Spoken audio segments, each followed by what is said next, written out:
This week on Convincing Idiots. Oh, you're happy that you're joining us because we're going to talk about the headlines. We're talking about McDonald's. They're going to take our cents, they're going to round it up, they're going to round it down.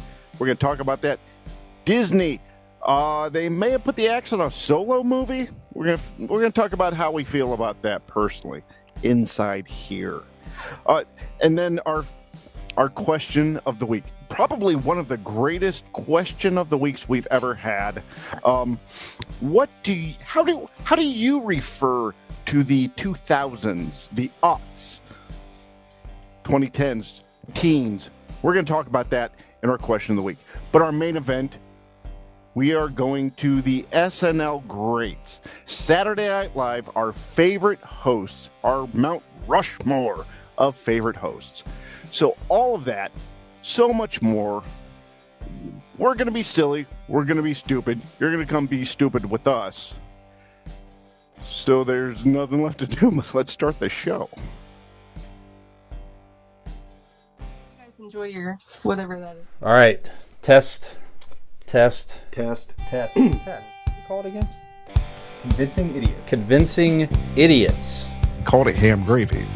I informed them that I sided with the stat man, not just anyone's opinion, the stat man Brian Fisher. These kids today. Jingle All the Way is in fact the best Christmas movie of all time.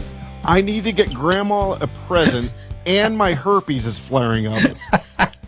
I got it. Mm-hmm. Yo. I'm the millennial We're Santa. three friends representing three different generations. That's our whole shtick. That's our thing. Mm-hmm. Nick got the whole poop. Mm-hmm. I'm standing in the sea Caucasian. breeze, holding a turd, just mightily. I'm just going hitting hats. Anyway, on a lighter note, Welcome to the podcast. Welcome to the vodcast. Welcome to the broadcast. Boys and girls, welcome to the show. This is Convincing Idiots. My name's Dean, the Zennial. Brian Gen X. And I am the millennial here. My name is Nick, and we Hi, are Nick. Convincing Idiots. We are a podcast that is done weekly of three friends representing three different generations. We get together here each and every week to discuss all things nerd and pop culture. So, 'tis the trick or treat by the time you're listening. It's just past us. So why don't you do yourself a little treat and find us on all of your favorite social media platforms. You can find links to them conveniently on our link tree. Just go to Google, type in Convincing Idiots Linktree, LINKTREE. There you can follow all those links, as well as a link to our merch store, as well as a link to where to subscribe to this podcast each and every week, and as well as a link to our website. Or you can go directly to our website, which is convincingidiots.wordpress.com.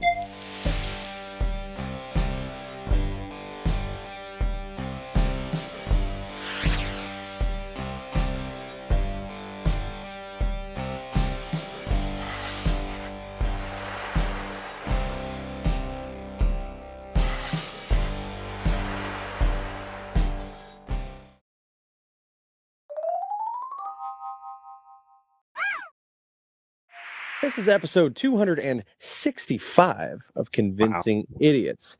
So Wow. we are once again together, just fresh off of a 5-year anniversary show. Can you believe it? Yeah. We can't. We're back together. So having some libations for the fall season. Dean, what are you drinking this evening? I am drinking Sam Adams, just regular old Sam Adams lager. Regular old Sam's. It's regular old Sam's. Brian, what are you having to drink? Dean didn't care to ask. He didn't That's give all a right. shit. Sorry, All right. You asked me what I'm drinking. I got to take a drink of it. I have a Sam Adams also, but an Oktoberfest. Well, A couple look of at these that. here. My And last as few. we are gauging from Sam's to Sam's Pumpkin, and here I have a pumpkin. This is Pope's Imperial Pumpkin Ale from Millersburg Brewing Company. Got a nifty little can there. It's quite delicious. I'm trying to knock out. So I've got quite the assortment of beers right now in the beer fridge, and I've got a lot of Robin got me a lot of fall beers, so I'm working my way through those, and then she got me some Christmas beers as well. So that's on the horizon. Nice. Getting to be that time. Getting close, sure is. boys. Show Yep. is. Yep. I'm I tend to hoping switch more like Thanksgiving. That's Okay. sort of my That thing. makes I sense. try to hold out for a couple more weeks, but then on Thanksgiving, if I'm inclined to have winter beers, I just have whatever the fuck I want from that point. You know what I mean? Sure. Yeah. Like that. I'm hoping to get more Christmas ale this year and less COVID from the holiday Oh, season. yeah. No Well, shit. there goes my gift idea for Dean again. You already gave It went enough over really well last year. last year. I just thought, Yeah, you should probably keep certain gifts to yourself. re-gift it. Your COVID and whatever STDs you have going on there. You keep those to yourself. Yep. Well, how about All right, a gift of I'll take recommendation? the STDs. I'll Thank take you. the STDs. Thank you. Yeah. Never going to turn one of those Yeah. down. Keep it all No. yourself. Yep. Yeah. Well, how about a gift that's more useful in an idiot recommendation here, fellas? So, did you watch, listen, read anything at all you want to recommend over the past week? Dean, how about you? We'll start with you. Yeah. We finished up Monster, the Ed Gein story. Yeah, what do you think? Netflix, dude. That was. It was good. It was wild. It was the last couple episodes were a little like it got off its own beaten path. Like it went a little, yeah, there was some dream sequences that kind of didn't fit, the rest of the feel of the story. But all in all, I enjoyed it. It was very good. Next, they're going to do Lizzie Borden, so that should be fun. Yeah. Mm-hmm. But I'm looking forward to that. But yeah, Ed Gein on Netflix was very cool. I recommend it. I forget, is it Very a good. series? Yeah, No, I mean, obviously it's 8-part. Okay. I think Robin's watching it upstairs as we speak. So Okay. Yeah. It definitely shouldn't be with children.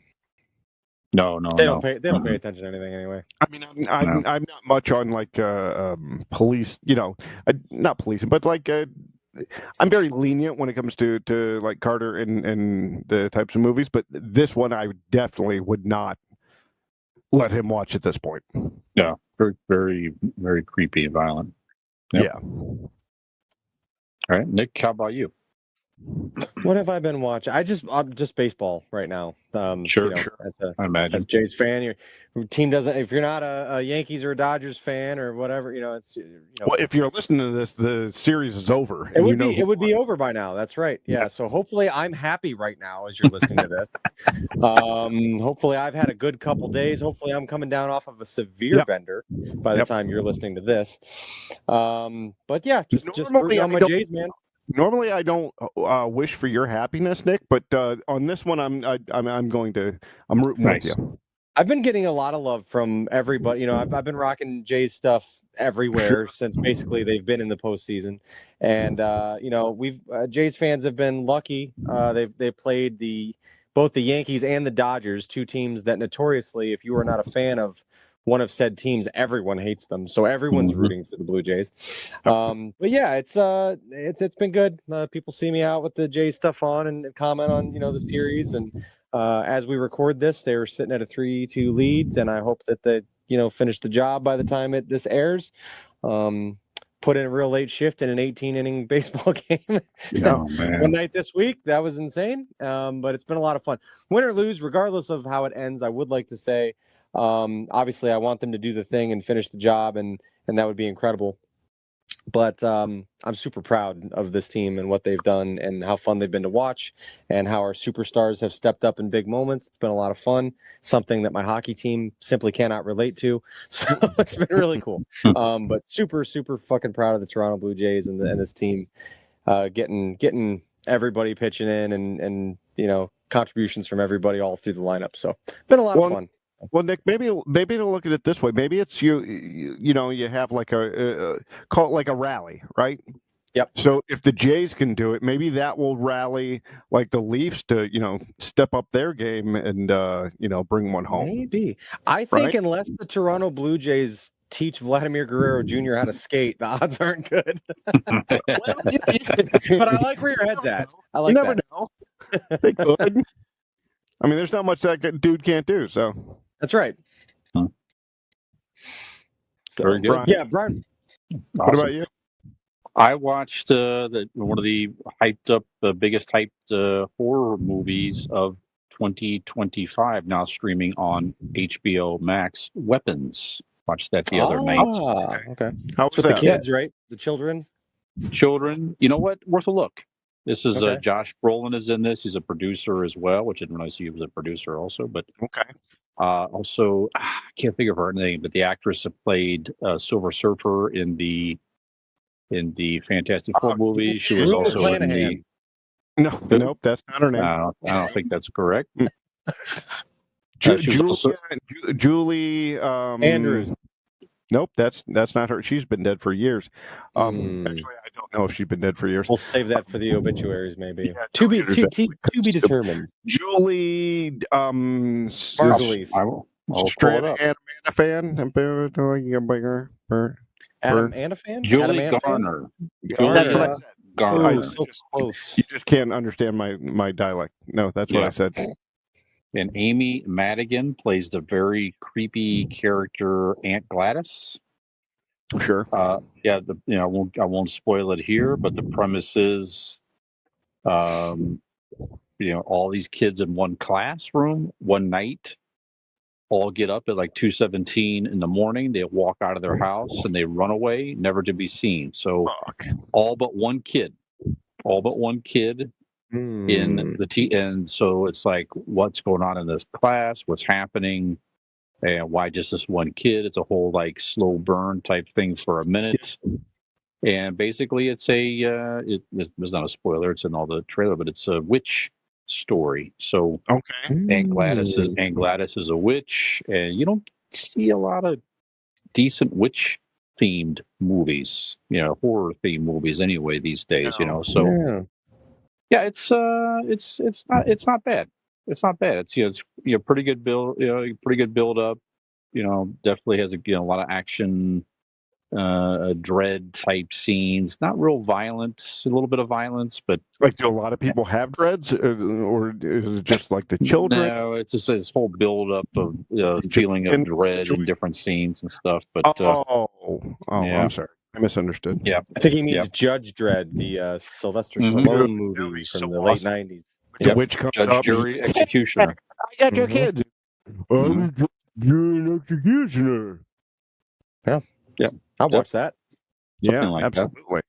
Yeah, so it's worth a watch. It's it's like an hour and a half ish, something like that. So actually, I take that back. 2 hours, so 2 hours runtime, but it's a good. Can't do that extra 30 minutes. I'm out on that. Yeah. That is a deal breaker. It could have been closer to an hour and a half. There's parts of the movie. It's like, if you really were trying to edit it down, you don't really need to get into some of the things they're getting into storyline wise, But you just described the majority of the episodes of this podcast. That's true. The majority of this I could have done without. That's our most common review left on Apple Podcasts. Like a half hour less and be fine. Yeah. Not good, but fine. Really would love if this podcast was a tight 15. But that's okay. Tight 15, in and out. We're good. Yep. Get the best parts of it in 15 minutes, ladies and gentlemen. Something like that. Best is hopeful, but I appreciate the enthusiasm. Yeah. Best of what's available. There you go. Mm-hmm. Yeah, and pop culture headlines. Robin describes Nick's sex life is the exact same way. That's right. That's right. Yep. 15 minutes tops. The best part of it. That's all you need. Best of what's available. Really, if you're doing it right, that's all you need. She's more upset that you raise your hands and scream, "I win" every time. When you finish first, I don't judge. Yeah. I had a hard time with pop culture headlines this week, you guys. So we don't have a whole lot, but that's okay. So nothing really. Nothing happened. Just nothing that was really. The goddamn Dolphins are pieces of shit and only want to win when my fucking pick'em league's on the line. Yeah, that's right. Shit. Getting down to the wire. I think it's like Brian, are you still three of us? Yes, I am. It's him, Joey, and some other one other dude. Oh, wow. Yep. Yeah. Coming down to Father and son-in-law. Look at that. That's Mhm. that's right. Yeah, the Buccaneers last week got me to the next round. If he knows what's Easily. good for him, he'll know what to do next. Family That's all I'm loyalties will be tested. Mm-hmm. Joey, listen up. There's the Joseph. right thing to do, Mhm. and there's the wrong thing to do. That's right. You make the choice, buddy. You make the That's choice. That's right. Well, more headlines that we talked about, more AI stuff last week here, guys, and this stuff that we didn't think we would be talking about as much when we started this 5 years ago. Well, not Turns quite out to along be the this. majority of things we talk about. That's right. That's right. So, due to a penny shortage in the United States, McDonald's has a new payment policy. Have you seen this? Have you heard about this? No. I have not. So you may or may not know that Trump has halted the making of new pennies because he claims it's expensive, and I guess people don't really use them, and this and that and the other. Mm-hmm, So apparently, there's still billions of pennies in circulation. It's not like we're going to run out of pennies anytime soon. But McDonald's has changed their policy Changed to rounding. their policy. And see, This is why you show up every week, ladies and gentlemen. that's right. So they're rounding their cash change to the nearest 5 cents. So if a customer's total ends in 1 or 2 cents, then McDonald's doesn't charge you for that. They round down to 0 cents. Okay. That's I right. like that. Like Okay. how rounding is supposed to work. That's right. If the total ends in 3 or 4 cents, they round up to 5 cents. That's how rounding works. That makes sense. That's right. And if it ends, of course, 5 cents, and no exact change is given. You should go 6 to to all 7 10 cents. cents and explain. 6 to 7 cents, they round down to 5, which that's a little bit different. And then if it's 8 or 9 cents, they round up to 10 cents. So up to 10 cents. Okay. All right. So they're basically, of course, down. They're not giving any pennies. That's really the bottom line. There's no pennies that they're giving in any change. Again, it's cash, right? That makes sense. Yeah. Yes, it Now does. they're not Makes rounding. sense. Oh. Yep. Take Kill another it. drink. So are they not going to do this rounding shit if you're like using a card? It's only Correct. in cash. Only cash. Okay. Only cash. So I feel like something they here. Yeah, go ahead.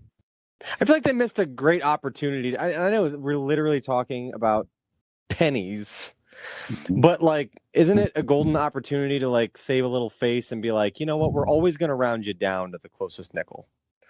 Like, why are we ever rounding up with your McDonald's? If you're It's in this situation, literally yes, I agree. pennies, and there's no reason to round up at any point. Like you always should be rounding down. It's what are you losing 4 cents on a transaction in your McDonald's? Like, come on.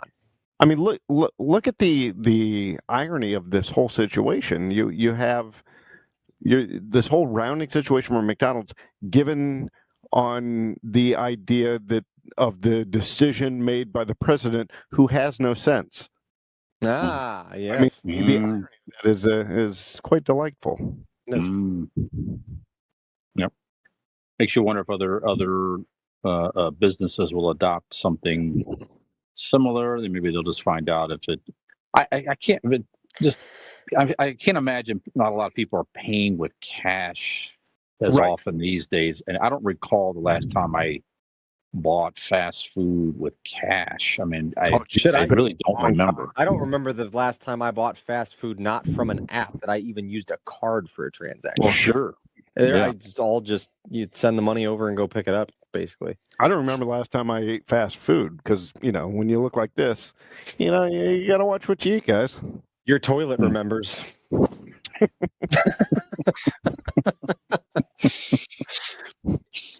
I mean, I say that because, like, every time I'm blacked out drunk, I eat Taco Bell, but I don't remember. So you don't remember. That's true. It's still accurate. Yeah, if you don't remember, it really doesn't happen. Exactly. You know. Yep. I don't know. I thought that was I thought it was a weird, weird article. Just something you never thought you would Yeah. see. You know. Yeah. Adam Driver making the pop culture news here, gentlemen. I don't know if you saw this or not, but Much quicker than Adam Walker, I tell you that. You guys, calm down. Yeah. We are Yeah, off hot and running today. tonight. It's what Hot some today. it's what some of our Spanish-speaking listeners would call "we're in fuego."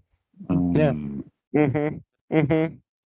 There you go. That was correct, right? I didn't fuck Yeah, that up? I believe it was. That All is right. correct. That's That correct. one didn't match the theme of puns we've been running with, but that's okay. No, I fucked that up. My apologies. So it's out there now that apparently Adam Driver and some other partner or partners pitched the idea to Disney that wanted to make a Star Wars movie called The Hunt for Ben Solo. So it was apparently shelved back in 2021, right? Okay. So they pitched it to Disney, and apparently they were told by Kathleen Kennedy that they basically didn't see how Ben Solo would be alive. You see, he took it to, I'm sorry, he took it to Bob Iger and Alan Bergman, is what Adam Driver said. Do we know the actual plot? Because that's a valid point. I know how he could be alive. Let's see, they presented the idea to Lucasfilm. They loved the idea. They told us our angle, why we were doing it, but when they took it to Bob Iger and Alan Bergman, they said no, they didn't see how Ben Solo was alive, and that was that.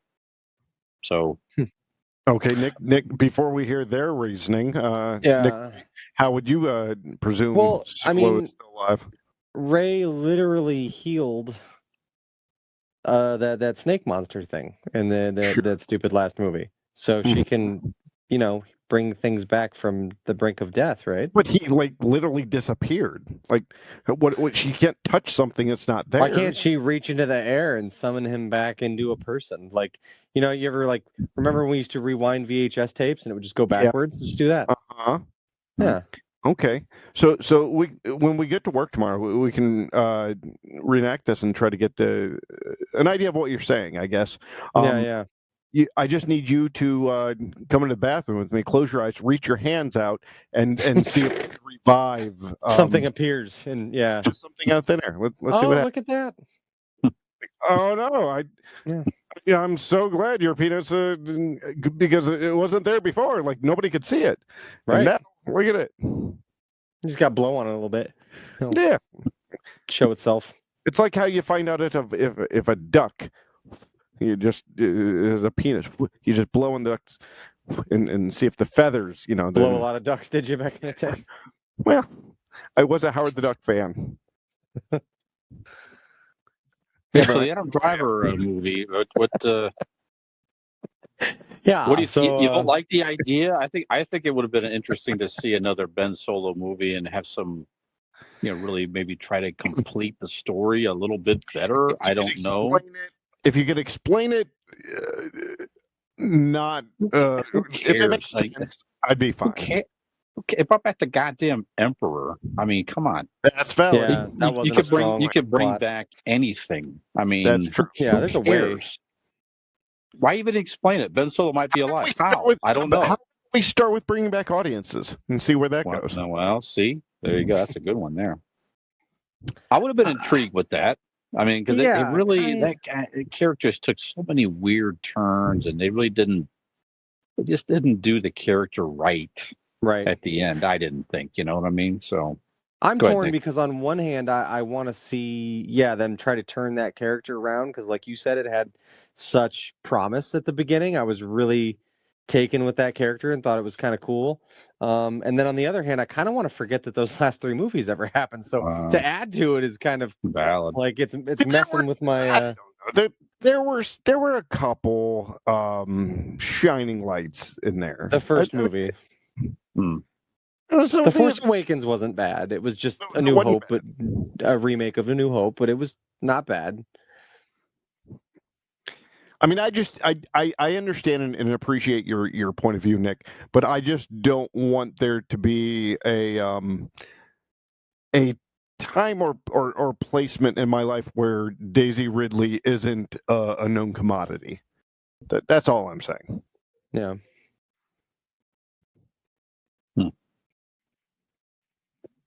Is there any other character that was that funny?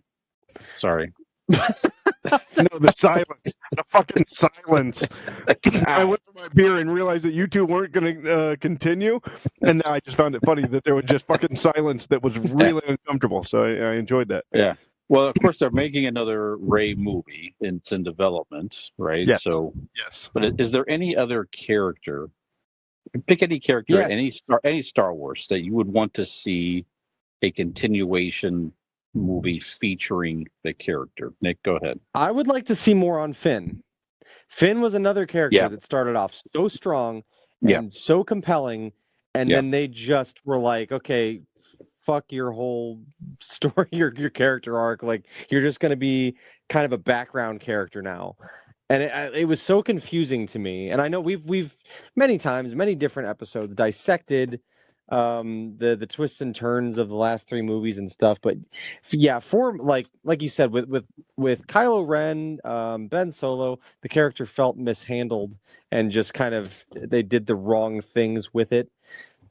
With Finn, it was like they just abandoned him after like building into his character for so much of the first movie. He was such a central a focus of the movie, and then like he's just kind of like somebody in the background for the rest of the time. It's weird, but I think he's a great actor, and I really liked the character when they cared enough to do something with him. So I mean, I would like a little more on Finn. You can probably delve into who he is a little more and make some little side plot, missions, things, whatever, I don't know, that takes place in between. Well, in theory, he was supposed to be like force sensitive, so there could be a journey of all of that you could see with him. Yeah. I like that. And make one with him. And who was the woman that was introduced and they Rose? really Rose. They barely had her at all in the third movie. Right. Yeah. Right. Yeah, some type of arc with those two. Like you say, he's learning the Force, and then like when they listen to Rick's as fans and shut characters out. Yeah. Fuck. Dean, is there any Star Wars character you would want to see in any movie? I've been wanting to see this for a long time. R2D2. What do you want? Sure. Okay. Well. Listen to this. R2D2, according to George Lucas, is Star Wars. Like the idea of Star Wars is being told to the Wills thousands and thousands of years, because he's a droid, so he doesn't have a lifespan. He's telling these stories thousands of years in the future. And I've always had the idea of like, in the opening crawls, it's a long time ago in a galaxy far, far away. I would like to see an R2D2 in today, in the same universe, not ours, in the same universe, but today, and see what that universe looks like. You can see everything around it. You could have characters around it. But R2D2 has the ability, you have the ability with R2D2 to travel forward and backwards. You can see all time with this character. So I think it would be neat to see different time periods. You don't need to be linear. You could jump. You just have an R2D2 story to where they show bits and pieces of this whole universe. You can pop into the one we know in the 70s. You can pop into the sequels, prequels. Doesn't matter. I think there could be an R2D2 movie that could be badass. It's kind of like a David Fincher jumping around in time type movie. I think it could be cool.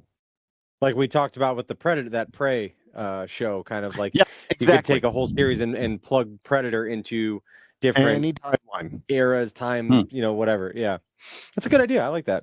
He's the narrator of this franchise. Let's lean into that. Yeah, I like that a lot. And they even fucked with him in the last trilogy. I mean, don't why would you fuck with Fucking shut it up. R2D2? God, Yeah. you know, I don't know, but yeah, I like that a lot. I like that a lot.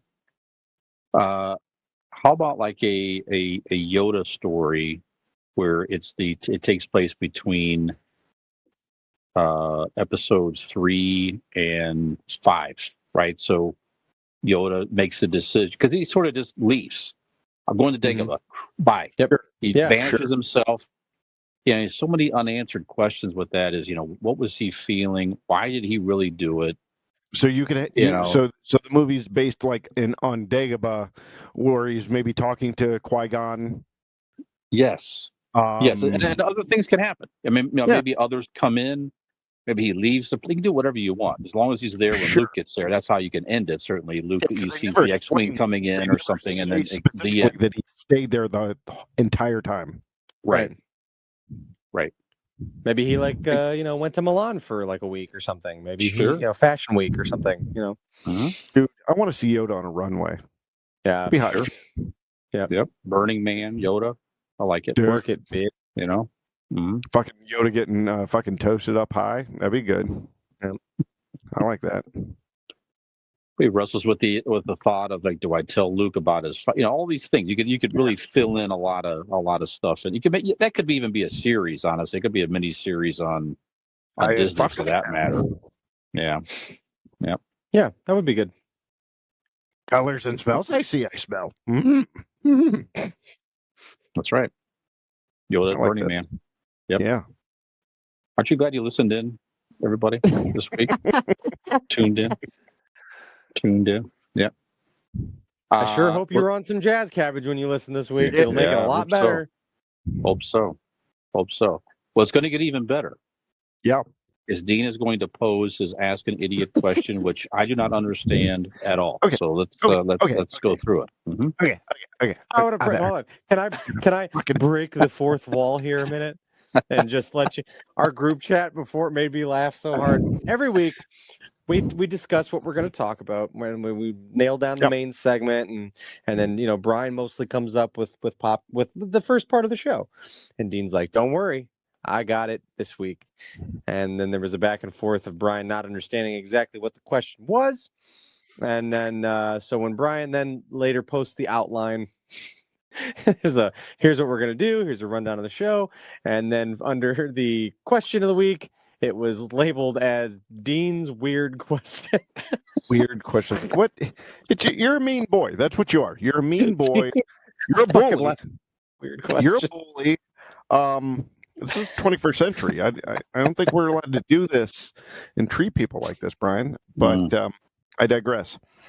Okay, so really what it comes down to is Meg and I were talking tonight, and we got to the subject of So there was an adult in the room. We've gotten that far. Okay. Okay. And I was letting her know that how silly I've always felt when people say 2000s. Like, oh, back in the 2000s. I find that stupid. I find like that just the terminology 2003, 2008. I find it dumb. There should be. It sounds childish to me. So So my question of the week is 2003. Like that when someone says 2003, that sounds weird. Correct. What would you call it? And go into 2003 and even go up to like 2010, when you start changing that terminology 2000 to 20, like how do you guys say it, and how do you think it should, like how would you rather have it said, or are you fine with the silly 2000s part? Like the decade. You're talking about 2000 to 2000. Correct. Like when you in the future, 80s, 70s, 60s. Correct. Okay. Like when you say, "Oh, back in 1901," you know, and then we say, "Oh, back in 2001." I find that stupid. So I would prefer to call it like, you can call it the aughts. I like the aughts. The aughts is the aughts. The aughts. You can go 1901. Like 1901, you go 2001, or is that too much of a mouthful? So there's the question. Is that what aughts means? Yeah, zero. Aughts is zero. Okay. So how do you okay. how do you guys say it? First of all, let's start there. Well, Go ahead, Nick. I say it like it's said by other humans. 2003, 2009, 2010, or 2010s is the crossover. You could say 2010. Right. You can also Mhm. say 2020. When you're talking long But you form don't of say the, like, back in 2025. that was 2020. Yeah, you don't. I don't say 20. I say You don't? 2024. 2010. I say both 2010 or 2010. And you're okay with this. You're with this, so 2011. I say 2011 or 2011, but 2011. okay. That's where it stops. See, I find this silly. 12 sounds more natural. Yeah, I find it all silly. Like I would much rather say Not as 2001. silly as Brian finds your question. I didn't know what the aughts. I'm like, aughts? I'm like, is this a typo? I didn't know what aughts was You've either. never heard that term, Yeah. aughts? I thought you meant No. odds or something, and I was like, what's Actually, yeah. when we odds. got home tonight, because we were at the brewery talking about this, when we got home tonight, we were watching Shawshank Redemption, and one of the old guys said 2001 or 1901. I'm like, 1901. 2001, 1901. 1901. Is that what he meant? yeah, it's the Wow. aughts means zero. It's not a Wow. difficult concept, boys. Hmm. So are you? So you guys, am I crazy on this? And where this bothers me, hearing Yeah. 2003. I say 2000. Like, Peyton was born in 2000, the year 2000. So I say she was Okay. born in 2000, not 20. 20. Okay. I mean, I don't know what I would say. Go ahead. Okay, that is the year that I find acceptable, because you're right. What do you say? You call it 2000? Right, 20 aughts. Yeah, so I get the year 2000. If I said after 20 that- aughts to somebody, I would. If I got punched, I would be like, okay, Like- I get it. What do you mean, like 20 I aughts under the understand. sea? Like, what do you mean, like 29? What year was your daughter born? 20 aughts. 20 aughts. I've Like, never heard that in like, my life. What the fuck are you Aughts talking is about? zeros? Yeah. Zeros or Yeah. zero? Zeros. Period. Yeah, Zeros, plural. So like if somebody is saying, back in the teens, right? Back in the aughts, meaning 2000 O's, like 2001 through 9 is the aughts. Is that like old English speak? Like, what is that? Aughts? It is an old timey term. I mean, I never thought it was like that extreme to where like you two wouldn't have never heard of it. But Yeah. Brian lived back then, doesn't even know what the fuck that means. Nope. Nope. I have aughts patience with this fucking question. okay, fine. The fuck it. Come on It's with like it. I had a stimulating question of the week. Whatever. All planned. I thought it was an interesting topic, but fuck it. Fucking edit it out. I don't give a shit. Right, no, I mean, I see what you're. I mean, I think I'm with Nick in. I think when I get to the tens, I'm right. I mean, I think I'm with you. I mean, I tend to say 2010, 2012, 2020. Yeah. But yeah, I don't. It's from 2000 to 2009. That's what I tend to say. It's 2008, 2009. So, yeah. Okay. So when you're whatever amount of years from now, you have to tell somebody about the first decade of the 21st century. The early 2000s. That's how you put it. Early 2000s. Yeah, and then 2010 on is the 2010s. Yeah. The early 2000s, and then the 2010s. And then you have the teens. The 2020s, and 2010s is the teens. 2010s is the teens. Yes. Yeah. 2010 to 2020. Yep. Because correct. like in the 1900s, somebody would probably have said 1900s. I would no, think, right? but in the teens they would have said the teens, right? The 19s, the 19s. No, they would have said the 19 teens? but they would have said the teens. The teens. Yeah, like the 20s. Back in the 20s, back in the 30s, back in the teens. Or would they have said? I don't know. I whatever? would refer to back in the teens. Okay. Yeah. I don't know. The teens sounds like you're talking about the youths, the teens. Mhm. We don't Yeah. talk about youths here. Hmm. Mm-mm. Hmm. I mean, So Okay. Brian, you would refer to it as the 2010s as well, and Yeah, then the 2010, 2020s. Okay. Yeah. And then what would you Yep. refer to this segment as?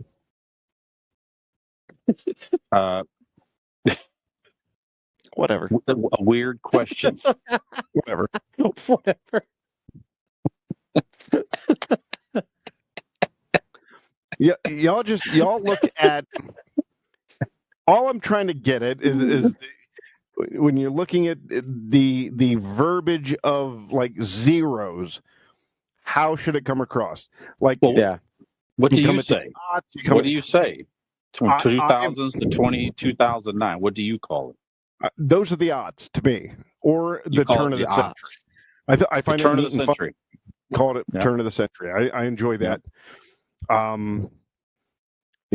Or I think the best way I've discovered to put that is the brief time period, or time period before I was able to save a lot of money with Blake Insurance. Oh, that's what this was for. After that, Now it makes sense. but after that, It was a giant setup. it wasn't. But I took advantage. But after that, Nick, Brian, I found Blake Insurance. And let me tell you about the Blake Insurance Group, boys. It's an independent agency located right here in Barberton, Ohio, offering personal care and support for all of your insurance needs. If you need auto, home, business, or even life insurance, you want to give Aaron a call. He's going to treat you with the honesty and respect, unlike this segment I got, that you deserve. Call Aaron Blake at 234-571. I got it. You deserve it. That's right. Now, I deserved it. You guys are mean boys. Call Aaron at 234-571-5359 or find him online at BlakeInsuranceLLC.com for your free 5-minute quote today. And when you do, tell them that these boys are mean and they're picking on me. Does Blake Insurance Agency offer failed segment insurance? All right, whatever. All right, we're going to take a break here, guys. I'm And Nick's just going to tell you about our main topic. We'll be back in just over an ought. or plural, aughts. Mm-hmm. That's what I think of you. Gen X Brian here from the Convincing Idiots podcast. If you're enjoying our show, tell a friend. And if you're not, well, tell 2 enemies.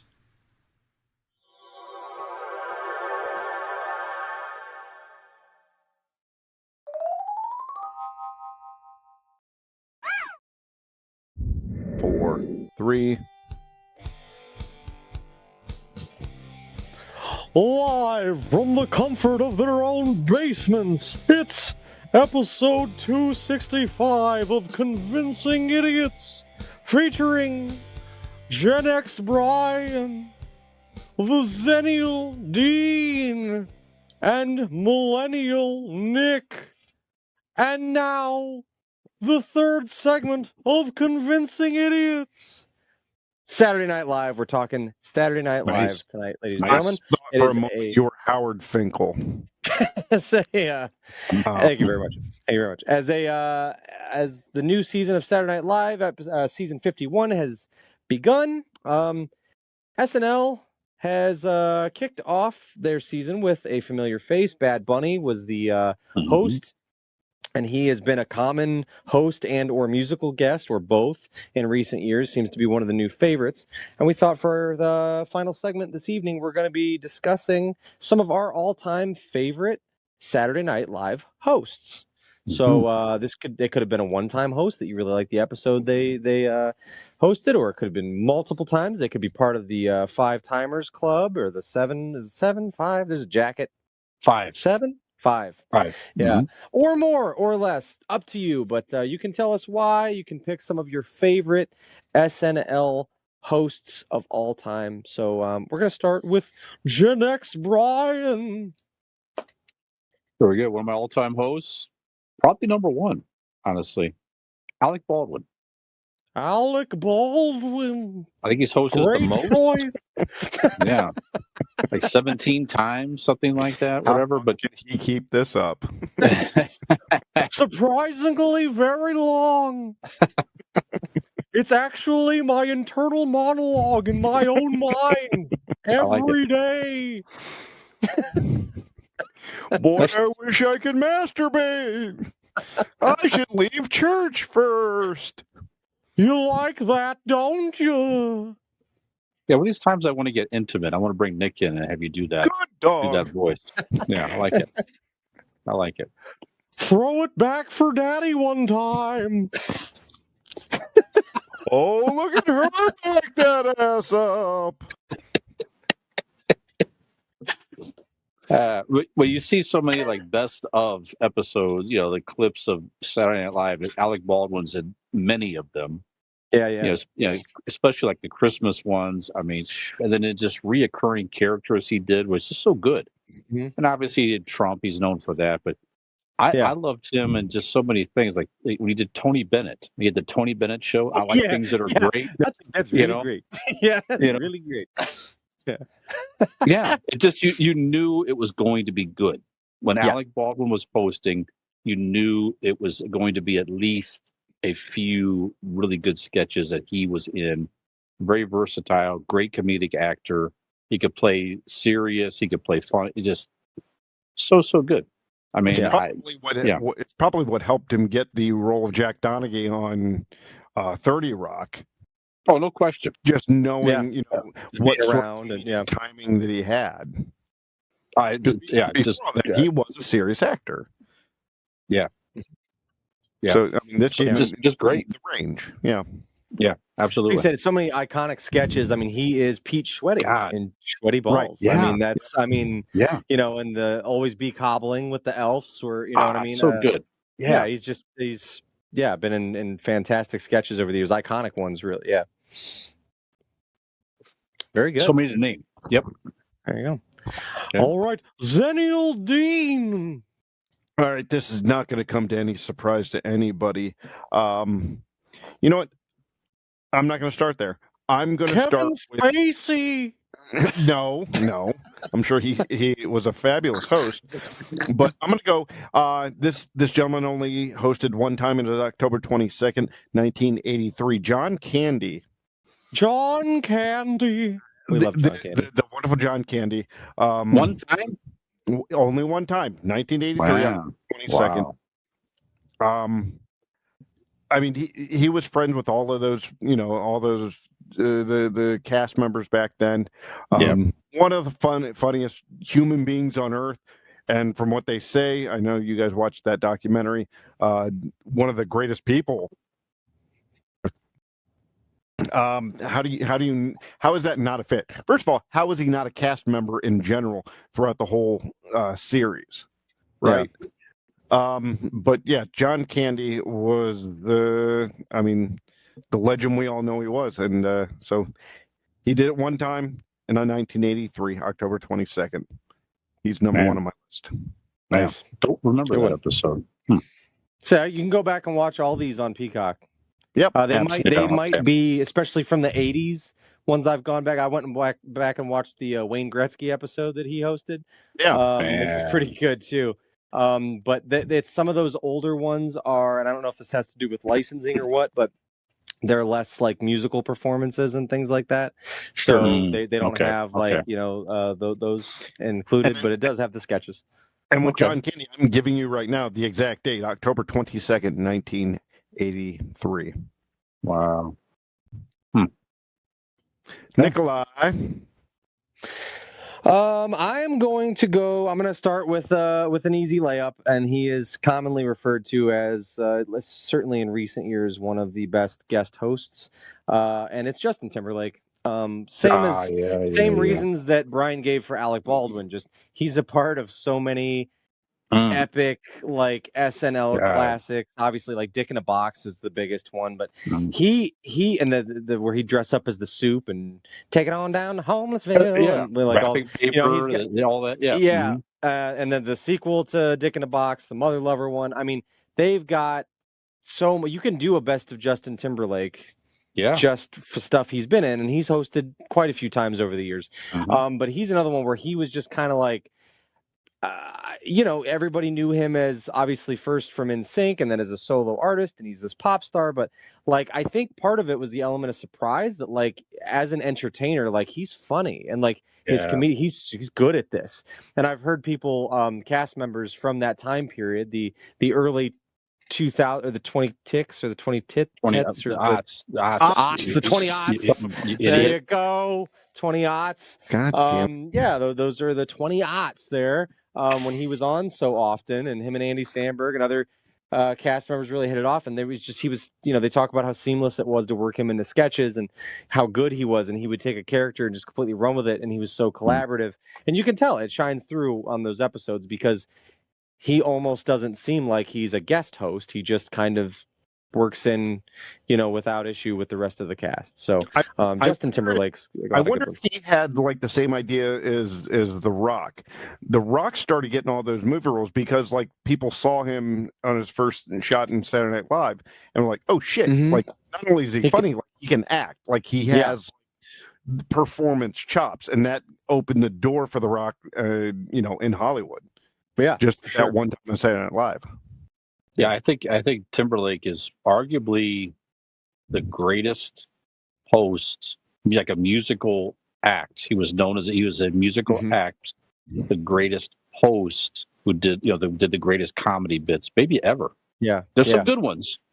There's some definitely good ones out there, but he, like you said, man, I remember watching those. I was like, Justin Timberlake's going to host too, but instantly you're like, yeah, this guy's fucking funny. He's really talented on both sides, So, yeah, I don't know if anybody's topped him since. Sure. He's hard to argue with, especially as, like you said, a musical talent. I mean, yeah. Yep. So, very good. Yeah. All right, Brian, back to you, man. Okay, another all-time great in my book, Tom Hanks. Tom Hanks. That's good. Yeah, again, he hosted several times, and again, the same type of deal. So many great skits, and one of the more 6 years ago around this time, David S. Pumpkins, one of my favorite skits of all time. He has a middle initial now. Yeah, David S. Pumpkins. But he's another one that could do this. He could play it serious. He could play it like just completely like an idiot, straight idiot. Just God, so good. Yeah. He can do anything. Yeah, perfect for that show. Love Tom Hanks. For sure. And he's made so many cameos too. There was a time in the Dean's question was topical. In the early 2000s to mid the 2010s, there was a time where it's like every other week it just felt like Tom Hanks was like around around downtown there in New York, and he would just pop in to the studio and like he would just pop in the opening sketch or something. He would just make a cameo all the time. Yep. Everybody's always excited to see Tom Hanks. Yeah. Very funny. Yep. Mm-hmm. Probably one of the most universally liked humans. Sure. Celebrities, certainly. Absolutely. Yep. All right. So I'm going to challenge that and bring somebody up, that I believe is just equally or on that level of Tom Hanks with equally loved. Kevin Spacey. No, we're not going Kevin Spacey. John Hamm. John Hamm. Yes. What is any of our lists? What are we doing here in any of these fucking lists if we don't have John Hamm? John Hamm. And again, another one of these guys where you see him in a lot of these serious roles, and then this opens up people's eyes to how funny he can be. Mm-hmm. Which I don't know if there's shows like that Kimmy Schmidt TV show. I don't know if you guys saw that, but he was the cult leader. I mean, he in all of that, show him what he could do. Hilarious in Bridesmaids. Absolutely. Yeah. My favorite part of the movie, actually. Yeah. John Hamm is entertaining in whatever he does, and I think it started, or in general, started with Saturday Night Live hosting. Mm-hmm. For sure. Sure. Nikolai? All right. My next one, I'm going to go with the new one, and this is going to be a little callback to our first segment. Adam Driver brings his A game every fucking time he is on Saturday Night Live. So good. And I mean, with Adam Driver, I think he's only hosted 2, maybe 3 times. But when Adam Driver is on, the entire show is good. Every sketch is hilarious. Both times that I can recall specifically, like I said, maybe 3 times, but he's just funny, and I don't know if it's not even just that he plays the straight man kind of act well, but he is funny. There's one that he plays. He was like a teacher. They were doing like a. He was showing kids, and the kids kept saying inappropriate things, and he was like, "No, no, no," and he's just, I don't know. And he did one where science guy. He did the science dude, the science show with the kids. Yeah. He's fantastic. Every time I am impressed by him. Even his monologues are good. Like he just, for somebody that you don't see in a lot of comedic roles, he pulls it off so well. So Adam Driver is one of my more, recent in recent memory. Guest host. The times I've seen him has been just out of the park every fucking time. Every sketch is so good. I agree with that. He's doing that show. He's like, he doesn't phone it in. He's like, I am giving this my 100% full acting ability in anything I do on this show. Every time. Yep. Like you said. Yep. Great. Fantastic. Okay. All right. Alrighty. I'm sticking with the classics here, fellas. Steve Martin. Stephen Martin. Yeah, again, another one that's hosted several times, all the way back in the first season. And again, just so many good skits. You had the way back with the Wild and Crazy Guys with Dan Aykroyd. That's that weird skit they did in the 70s to every holiday season. I watched the Saturday Night Live. The Christmas skits. And every year, without fail, that one is Steve Martin when he does the whole monologue there. If I had, so many wishes at Christmas time, I would wish this, that. He just plays it so straight, and it's just hilarious. First the money, just then hilarious. The power, then the crap about the kids holding hands, and wait, that. What was an endless or however many day or month orgasm or 30-day orgasm? 30-day orgasm. 30-day orgasm. Then the money, then the power. All encompassing power over. Revenge on all my enemies. That was. Then of course, to all the children of the world. All the children of the world. Get together. Joining song. Holding hands. Harmony. Yeah. Good stuff. Yeah. There you go. Dino. So many more. Yep. All right. You guys keep talking about these people that have hosted, a few times here, a few times there, even the 5 club, 7 club, whatever you want to call it. There's a man that's hosted 13 times in the history of Saturday Night Live. And this man's name is John Goodman. Yeah, a good one. Yep. John Goodman, I mean, he has like a glowing fucking yellow jacket. John Goodman. Sorry, I forgot to do that. There you go. And thank you. You almost missed it. John Goodman. First of all, I mean, with 13 different appearances, throughout the whatever 30 years that he's been doing it. I mean, the one skit that will always come to mind, and when you brought this up, Nick, he was the first person to come to my mind on my list, only simply because of Bill Brasky episodes. Bill Brasky, yeah. Fine. I mean, just because he makes me think that he wasn't in all of them, but like all of those fucking skits were golden, and he was amazing in them. It just, what a brilliant comedic actor. Yeah. And so John Goodman. He was the host in one of my favorite Chris Kattan sketches, where he would play this lawyer that spoke in gibberish. Basically, it was actually quite brilliant. You could make out what he was trying to say, but it didn't make any fucking sense. Like, it was gibberish. And John Goodman was one of the witnesses on the stand or whatever. One of those. It's on one of my favorites ever. Yeah, he's so good. Mm-hmm. Excellent. He was another one. Every again, same type of deal. Adam Driver. He came in. He was acting the shit out of everything that he did. You're getting gold every time. Yep. Never broke. Absolutely. I never saw him break character. So good. Yeah, you're right. Not that I can recall. Talented motherfucker. Yeah. Nikolai. My next one here, we're gonna go with a female comedic powerhouse, and she's another one similar to Adam Driver. Every episode, every sketch she's on, and she's hosted probably more than 3 times. Melissa McCarthy. Yeah. She is a comedic actress, and is hilarious. But god damn it, she fucking kills on Saturday Night Live every time. And she's one that, like, some of her, when she hosts, I can't recall a ton of characters that she's ever done to be reused, but they're still Right. like at least in my household, they're like lore. Like there's one where she plays Barb Kellner, and she comes into Jason Sudeikis' office and she pitches an idea for a business loan where she's going to start a business where she's just going to eat people's leftover pizza. Well, people they don't eat, and they don't have all this extra pizza, and they don't know what to do with it. And he's like, "Ma'am, your idea is that you're gonna, ma'am, Barb Kellner, Barb, you're gonna, people go, I got all this extra pizza, and I love eating pizza, and like, it's." I'm not doing it justice. If you haven't seen it, go watch it. Just look up Barb Kellner.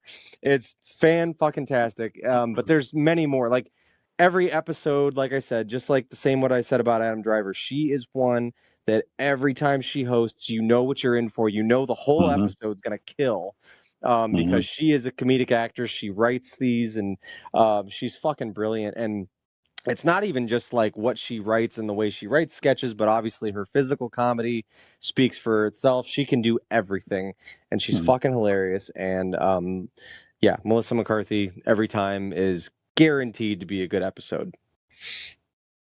Agree. Excellent. And she loves to break people too. That's so funny. Yeah, She knows for it. sure. She sees it. Mhm. She's like a Will Ferrell in that respect. like a She pit sees it bull. coming and She just she sees that ups it and gets people to laugh. Yeah, Pretty Or good. what's Very good.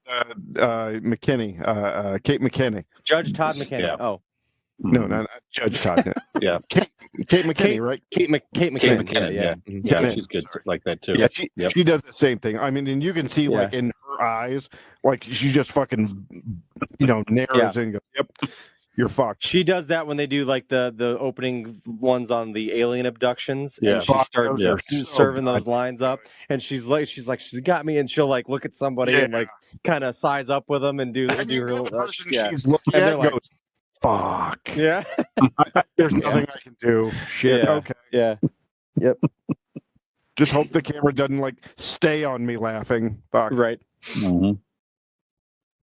Very good. Excellent. I have a newer one here, actually. John Mulaney, guys. So Oh yeah, long-time writer on the show. Yep. longtime writer on the show. Very, very great comedian. And whenever he's on, it seems like to me the quality of almost every skit just instantly increases. Well, Like he I may mean, have a hand in it. He was a very good writer, but he you was a could head tell writer that. for many years. Oh, was he? Okay. Yeah. And he always has these fun like musical. Almost every episode, and he's kind of known for that now. Also, like a very bizarre musical skit in some way, shape, or form. Like I had Pete Davidson got like shrimp from a gas station or something like that. Yeah. It just didn't have a whole musical airport. number. It was from an airport. Oh, is that yeah, what it they was? did that. Mm-hmm. Yeah, just good stuff. Just very bizarre, funny, but yeah, again, very, very, very, very funny, very, very talented. Yes. Always look forward to having him on. Yeah, I think you have the John Mulaney. Sorry, I forgot about that one. benefit of John Mulaney being the head writer for all those years. You know what I mean? Like you have all these people that come in, once a year, or a couple times every couple of years. I mean, he was like in the trenches. So I think there's such familiarity. Sure.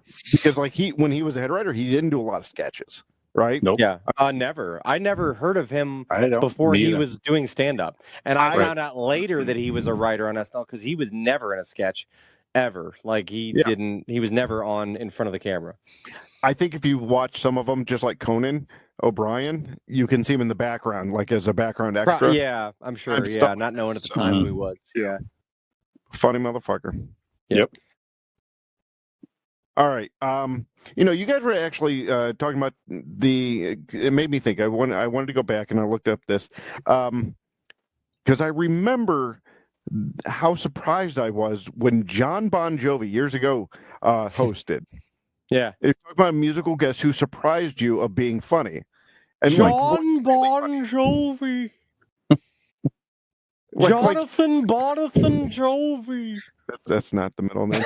I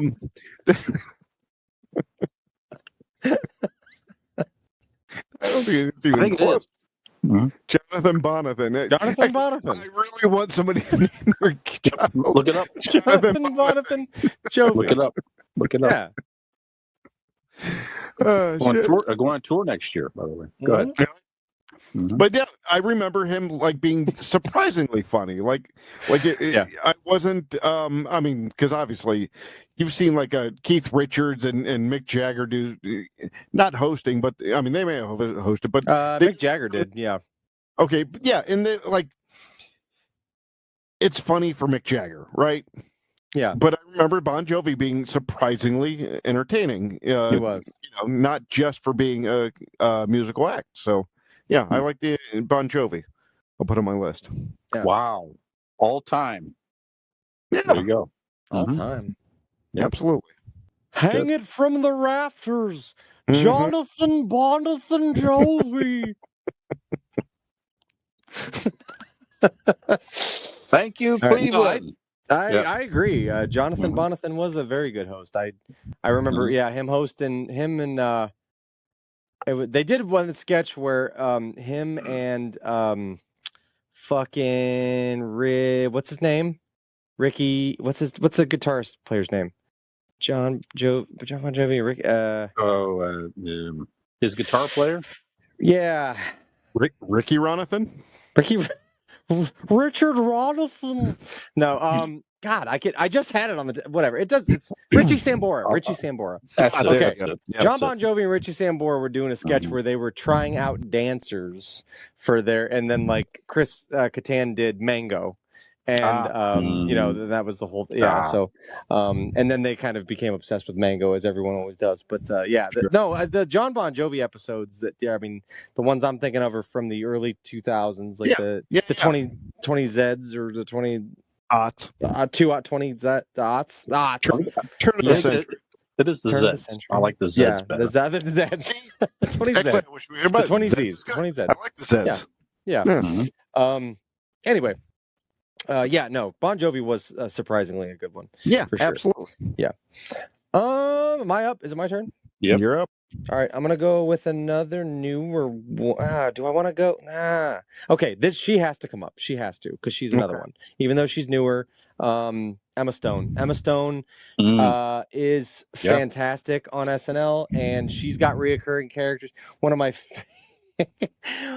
favorite ones is when it's like a kid in a room and he's getting inspiration from his posters on his wall, and there's like a basketball player and there's whatever, and then like he'll look at the one and he's got a picture of like a hot girl with like garden hose or whatever, like with a like white tank top, and it's Emma Stone, and she's just dumb and ditzy and a bimbo. She's like, yeah, like I can't believe that like I'm gonna like sprinkle this hose water all over my dirty mouth, and like just whatever. Like everybody else is inspiring the kid and saying things, but she's just a slutty poster on the wall, so she's just saying dumb shit. But Emma Stone has often, she is a huge fan of Saturday Night Live and like, idolized Gilda Radner when she was a kid and stuff. It's a big reason why she got into acting and loves comedy so much. So she has a reverence for Saturday Night Live and for comedic acting, and it shows like how much she appreciates it because she is lights out every time she's on SNL. So I have to bring up Emma Stone, for sure. So yeah, sure, Emma Stone. Yeah, I agree. Emma Stone. Emma. You're right. Another one. She's going to bring it every. She's hosted and she's acting the shit out of it every time. There you go. I had Justin Timberlake. Nick. This is your last one. Mm-hmm. Is this your last one, Brian? All right. Yeah. So I'm going to swap out Justin for the great Christopher Walken. Christopher Walken. He definitely had recurring characters on there. The Continental, with the Phil Hartman introduction, which is a weird, creepy dude spying on girls and hitting on girls. But He's always you know, trying to get her to stop her. They couldn't do that now. They No. he's always she's because you're first person, you're the girl, and the camera is her, and she's always rushing out. And he's like, "Baby, no, please come back," Yeah. and like, "Don't go," you know. spying he's on him in the constantly bathroom, trying to running in drug the front of the women. door. Yeah.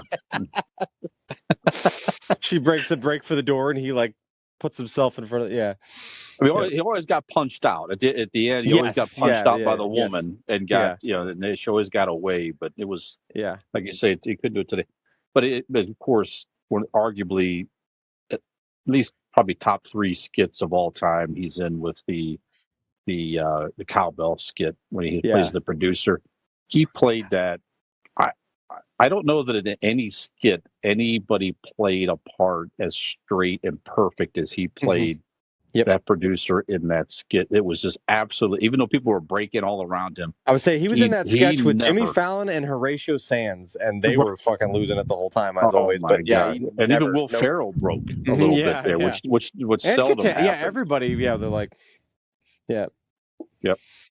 So good. I would say arguably number 1, and I can back that up by saying they did an entire episode on that one sketch when they did the history of Saturday Night Live. Right. One episode out of like 4 was just about cowbell, and Will Ferrell talks, specifically in there about how I forget who originally he wrote it for. There was someone else hosting.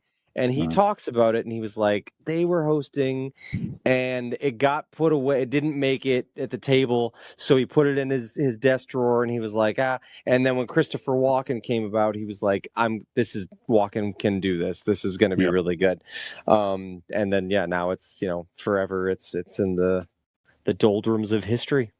That's right. Watch the skit, too, by the way, of Christopher Walken with Tim Meadows, the census taker. The census. Yeah, if you ever seen that or not, but so Tim Meadows is a census taker, comes upon the door of Christopher Walken, and he's interviewing him. Again, Christopher Walken at his best. How many people we have in there? Man. Oh, yeah. I don't know. 50 or something like that. He's like, 50 people in an apartment? Yeah. Seems like a lot, doesn't it? Yeah. Two, me and my wife. He's like, yeah, I guess I overshot that one. Yeah. It's just that whole banter back and forth, and his wife was like a cougar, or something like that, or whatever it was. But oh man, just so good. And Tim Meadows played it perfectly off of him. But anyways, so many good ones. So many good ones. Yes, favorite Walken ones. This is when the height of like when Punk'd was a big deal, and they were doing like a show like Punk'd. And Christopher Walken was in on the gag, and he was a friend of the guy that they were supposed to be playing a prank on. And they showed security footage where he was supposed to like do something crazy in a parking deck and like scare his friend. And he took it too far, and eventually, like, basically, he ends up killing him, basically. Like, he kills him with, like, a crowbar.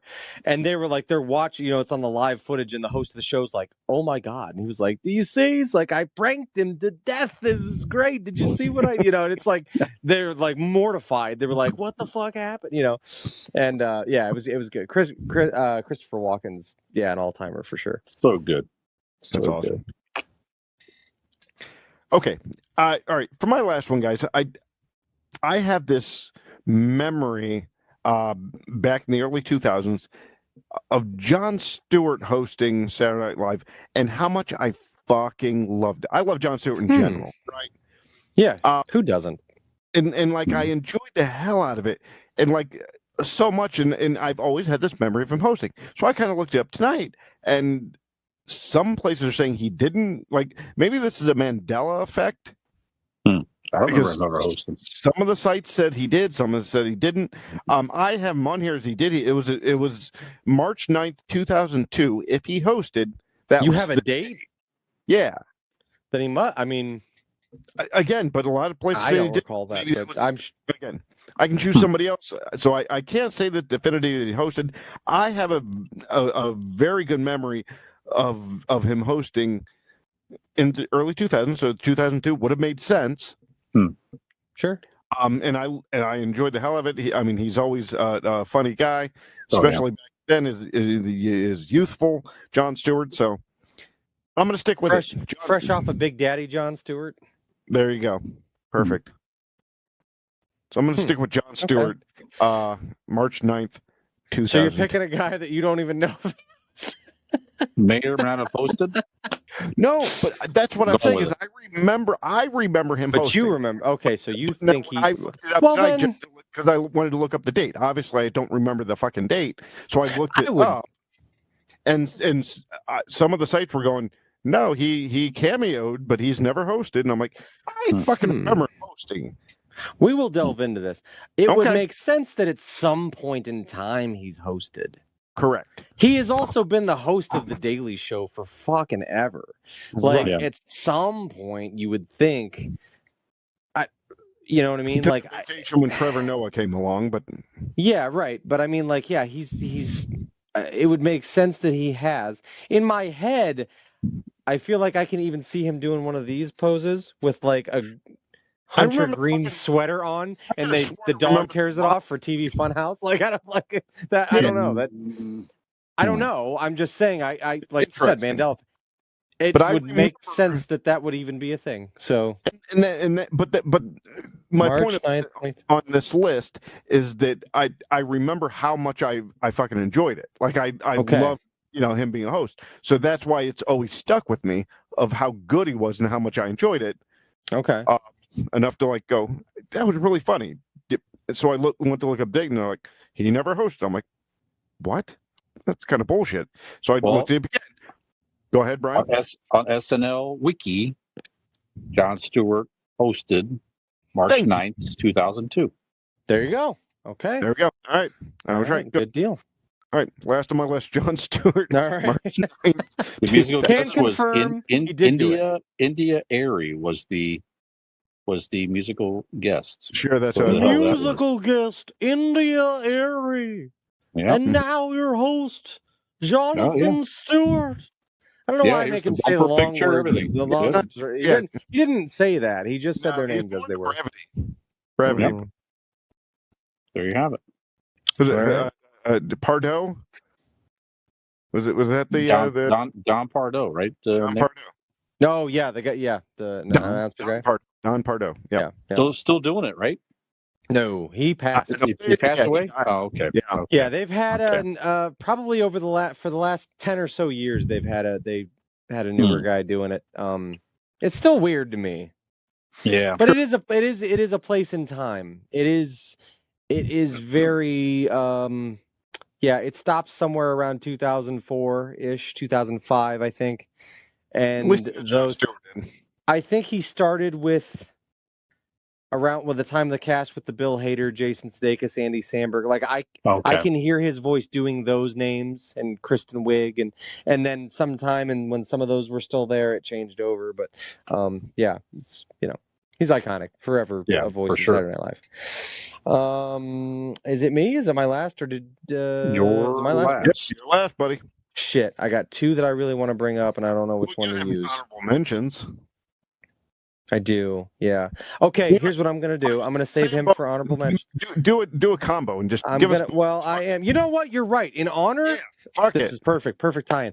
In honor of the Toronto Blue Jays in the World Series and doesn't an make sense, but- overwhelming swell of Canadian pride, I am sharing two great Canadians guest hosts in my pick. One is Martin Short. Martin Short was actually a cast member for one season of Saturday Night Live. One season. But every time he's on, Martin Short, we've talked a lot about how much we enjoy and appreciate Martin Short. And I feel like he's another one. Anything he touches turns to gold. He's likable. He's funny inherently.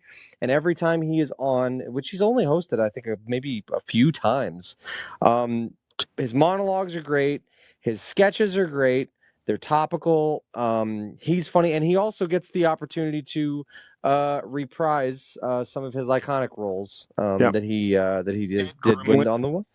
Yeah, Ed Grimley. Yeah. I must say, I love those ones, man. They're great. But Ed Grimley is always brought back, and that's fun. So Martin Short, and then also he's going to share that spot with Ryan Gosling. Ryan Gosling is another one, man. That dude is fucking funny as shit. he can flip that switch. He can play dramatic roles, and if he's ever in something where he needs to be funny, he's the funniest fucking person in that film.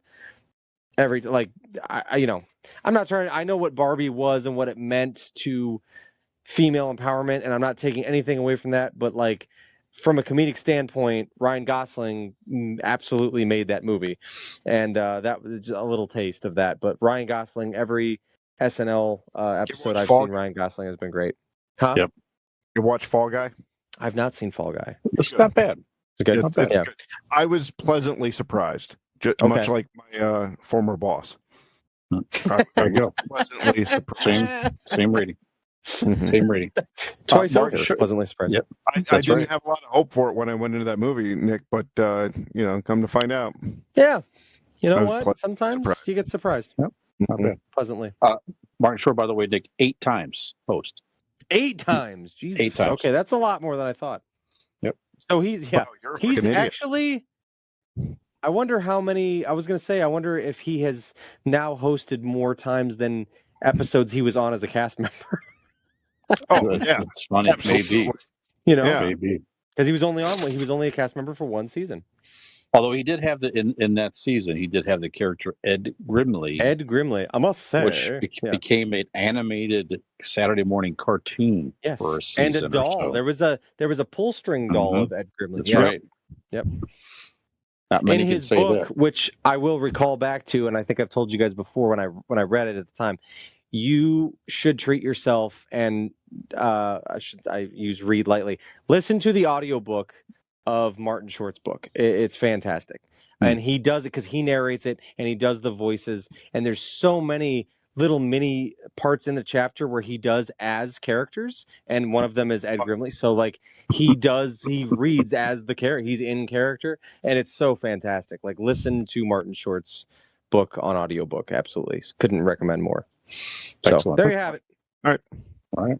Any honorable mentions? Nick, since you were last up, go ahead. Literally all of mine were taken on one of yours. I obviously have a lot of the, I have the John Hams, the Steve Martins, and Tom Hanks, and Alec Baldwin, and Christopher Walken. So yeah, there's been many good ones over the years. I'm a huge fan of Saturday Night Live. I've been watching it since I was probably fucking like 10 years old. So there's been many great ones. Another one that wasn't mentioned, but Dean kind of mentioned him real quick. The Rock. Has had a lot of good episodes. Yes. He's had a lot of fun characters.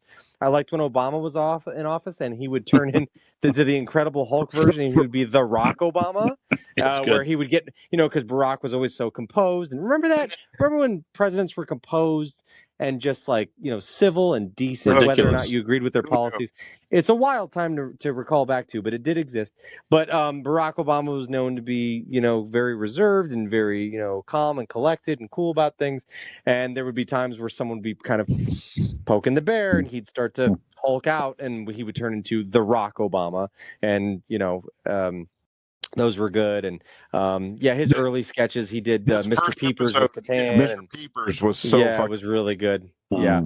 The Rock was one that took, like you said, that's kind of, in a way, kind of kickstarted his film career and his acting career.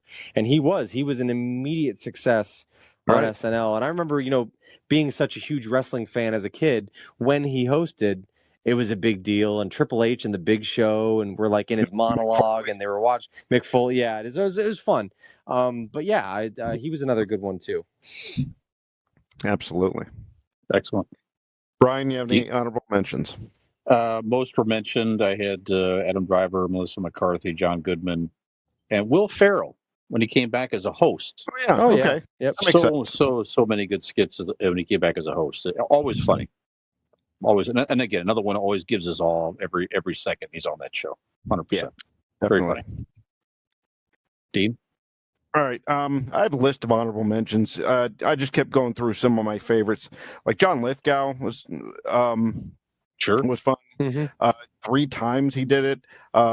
Remember when John McCain, when they had that, was it early 2000s? Mm-hmm. It showed 20 Zeds. Yeah, the 20 Zeds. I mean, the dude had POW to senator to presidential candidate. I mean, it showed just how like human and funny he was. Didn't Mhm. really help with the election, but he gave it a run. Again, John Mulaney, I had on there as well. Just what he knows in comedy. The little bit or what do they say? He knows more than what most people. More than we'll know. There you go. Yeah. That's it. Again, like The Rock, John Cena has hosted, and it's probably where you could see where he went and was able to get into like the movies and the Peacemaker and all that. Shows his comedic chops. John Krasinski again is another good one. And John Malkovich. Yeah. Funny. He's got one of my favorite The opening Christmas monologues of all time. Yeah, The Christmas one where he reads Yeah. "'Twas the Night Before Christmas" to the children is my favorite. That's so good. Dude, Itchy. his Itchy, yeah. delivery is just so weird and creepy. Yeah. No matter what he does, and it's so funny. Do you understand that, children? Olympus? In order for Santa and his reindeer to deliver presents all around the world, he'd have to be traveling at a speed so fast that when he entered the Earth's atmosphere would literally cost him and his reindeer to burst into flames. This is science. So good. I love it. So We're good. paying to the kids, and the kids are just like,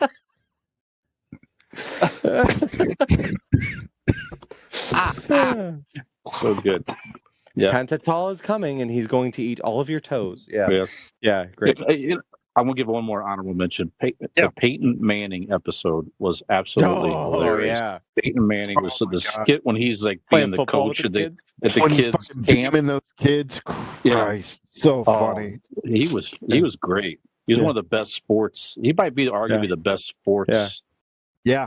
host. Yeah. Yeah. As- I as don't want to see you athlete in this host. huddle. Yeah, I don't want to get out of my And huddle. also, like that kind of spawned like his after football career, doing Sure. the commercials Sure. and Yeah. it was great. whatever it's like podcast that he does, for football. Sure. Him and his brother. It's Yep. so good. He's so funny. Eli was funny too, but Yes, Peyton yeah. was another level. That's for Yeah. sure. Yeah. Anyway.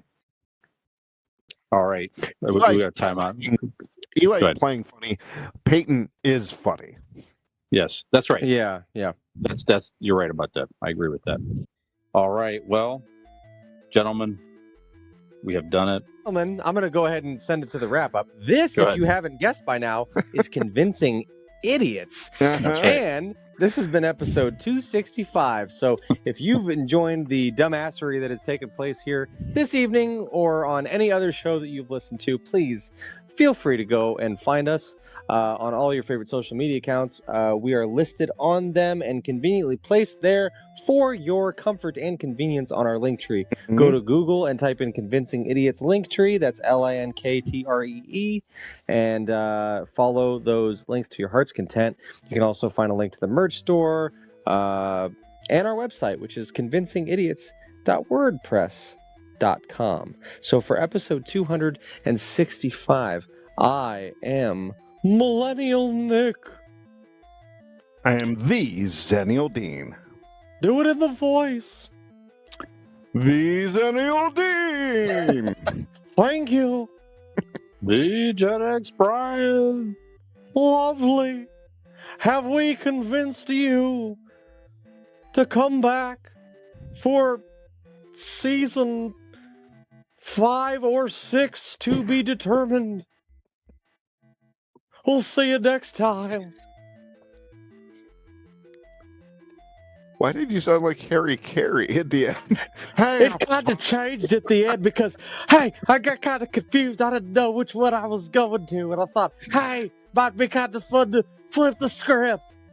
fuck it, it's all SNL. Let's go, baby. Let's go. It's in the same vein. Everybody, Gen X Brian with Millennial Nick and Zennial Dean. We need more people besides Nick's mom watching us. Give us a like and subscribe.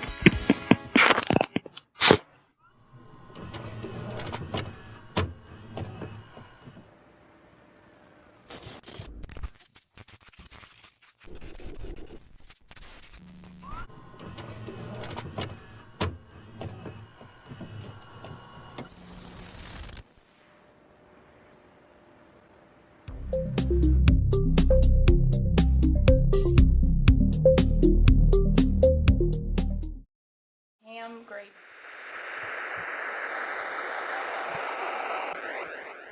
Mm.